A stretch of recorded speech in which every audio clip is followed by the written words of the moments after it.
ইরানের রাজধানী তেহরানে হামলা চালিয়েছে ইসরায়েল।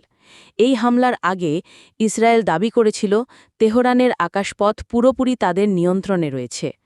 আল জাজিরা ও আনাদোলু এজেন্সির প্রতিবেদনে এই তথ্য জানানো হয়েছে।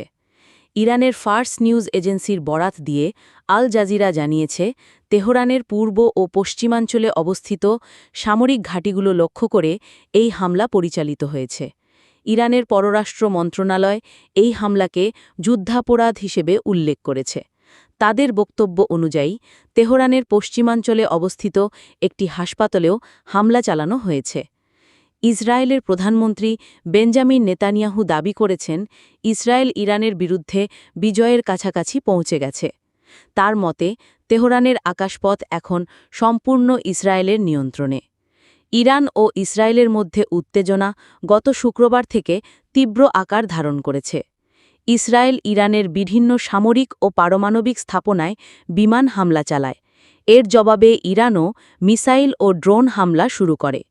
ইসরায়েলি কর্তৃপক্ষের বক্তব্য অনুযায়ী ইরানের হামলায় অন্তত ২৪ জন নিহত হয়েছেন এবং শতাধিক মানুষ আহত হয়েছেন।